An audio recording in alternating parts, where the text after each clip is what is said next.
Welcome to Scrubs Unzipped, unveiling healthcare's hidden passions. And this is going to be the first podcast episode.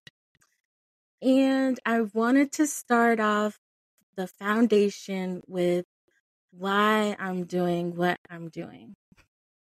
So, the first question that will open up the topic is, what have I sacrificed for the greater good?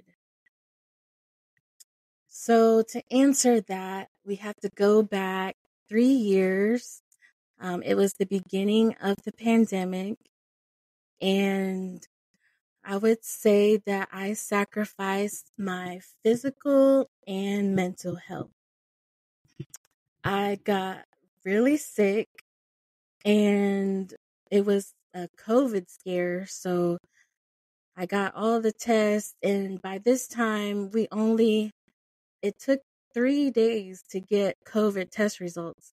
People don't realize that now you can get your COVID test in 5 minutes. But 3 years ago, you had to wait 3 days. And that just really messed with me mentally. And I had all these issues. I had a fever. I had chills. I was sick, and I called out of work the first week. And then the second week, I was like, I can't call out of work anymore. I got to go to work, even though I was just not 100%. And, it's hard to take care of yourself when you're sick, especially when you have bills to pay, because I was a traveling respiratory therapist, an independent contractor, and we don't really get PTO, paid time off, when we're sick or when we go on vacations. So we don't get paid if we don't work. So I decided that I was going to go to work, even though I wasn't 100%, because I really felt like I was sacrificing for the greater good and that I was trying to be a hero, basically. And so I had the world on my shoulders, and it was just a lot. It was just too much. I go into great detail in the book that's coming up really soon. It's called The Dragon Slayers of Healthcare, and it talks about mental health and compassion fatigue and moral injury, and that's coming up, and I will let everyone know the release date. But just briefly, I would just say that I had a full panic, anxiety, psychosis, full kind of mixture of everything, because I was waiting for these test results and I really thought I was going to die. And it was a lot. So I was calling everybody, saying my goodbyes, and it just flew off from there. I started losing touch with reality, and then I was hospitalized, not for physical ailments, but for mental anguish. So there were 3 things that I learned. If we fast forward to the present, in hindsight, I learned 3 things. So the first thing I learned is I have to take care of myself in order to take care of others. So I am a respiratory therapist, and I've been a respiratory therapist for over a decade. And I have just been in contact with a lot of patients, a lot of sick people. And it's a 12-hour shift, and I work night shift. And sometimes you sacrifice yourself. Sometimes you miss lunch, or sometimes you hold your pee a little bit longer than you should, because you're like, oh, I got to see this next patient. I got to go to the next patient because they can't breathe. And then you just have this sense of urgency. I can't get my full 30 minutes or an hour because someone just called me and said that they can't breathe or they need a breathing treatment or something on those lines. But I have realized that I can't pour from an empty cup. And it's really hard. It's really hard to set boundaries when you are in healthcare and you work at a hospital where the hospital never closes. So the hospital's open 24/7, 7 days a week, 365 days a year. So, and they're open on holidays and they're open at nighttime. So it's just the hospital is constantly open. So the hospital never closes. But I've realized that if I don't take care of myself, then my patients will notice what's happening and they'll notice I'm not okay. So what I do is I have great self-care practices and I make sure that I actually do the basics, really. Drinking water, eating a healthy diet, which I'm working on. Not perfect, but I'm working on eating a healthy diet. I'm working on making sure that my blood work is checked so that my doctor can check my levels and make sure that I take my vitamins, and vitamin D is really important since I work night shift and I don't see the sun that much. So doing the basics really helped me a lot. And sometimes I just have to put my foot down. I have to tell somebody. The saying says the squeaky wheel gets the oil. So sometimes I make sure that I let people know, like, I haven't had a break yet. Can you hold my phone for me? Or because if I've been on shift since 7 p.m. and I haven't stopped since 12 a.m. the next morning, I need a break.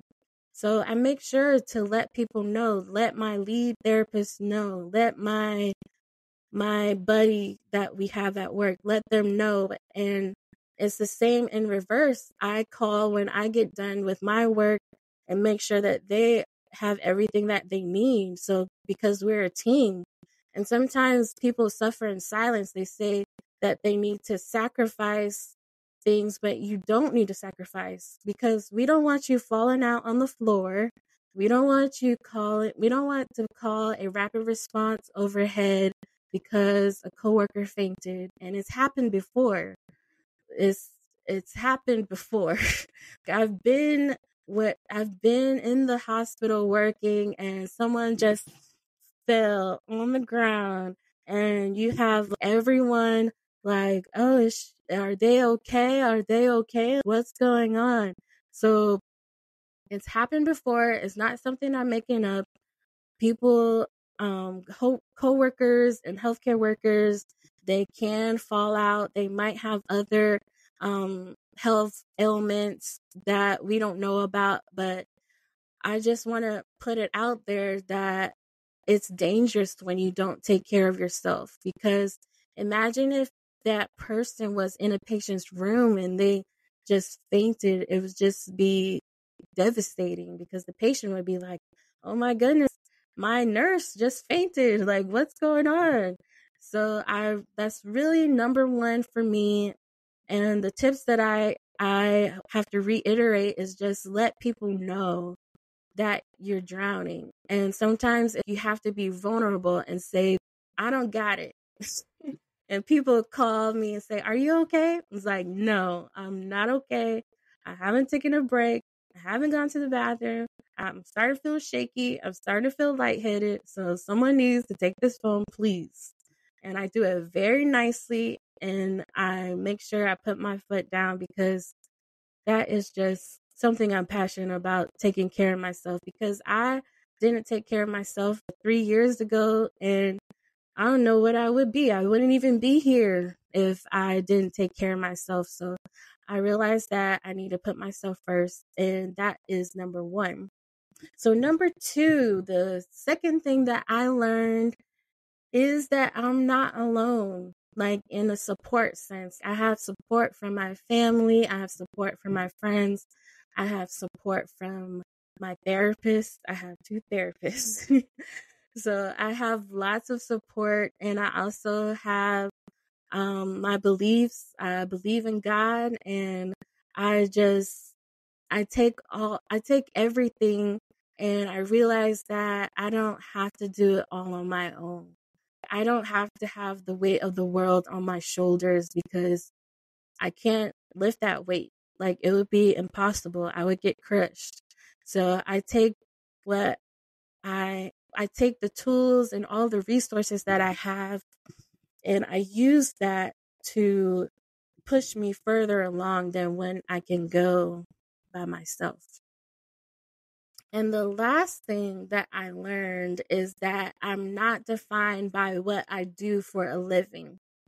So we all have our titles with our jobs about what we do, like, oh, um, so and so is a lawyer, oh, so and so is a police officer, and I, Annmarie, am a respiratory therapist. It's just like a badge of honor because I know the the meaning behind it, but there are other things that we are good at. There are other things that we enjoy doing that doesn't involve us working and getting a paycheck.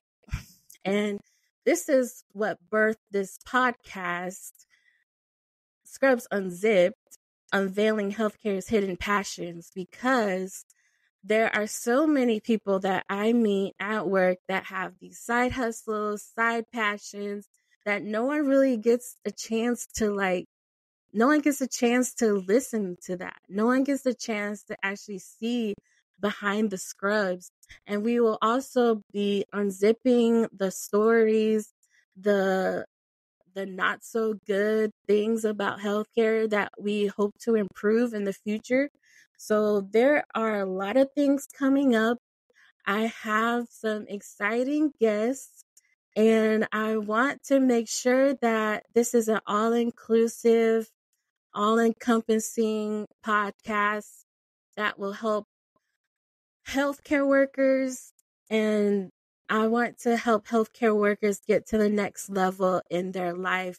I want them to realize that even though we do save lives, our lives are important too.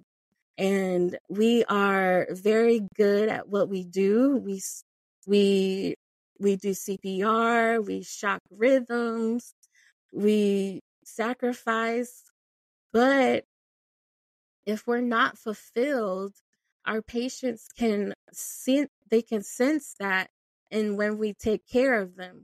So when we balance our lives with our passions as well as our work, we have a more holistic life and a more balance to life.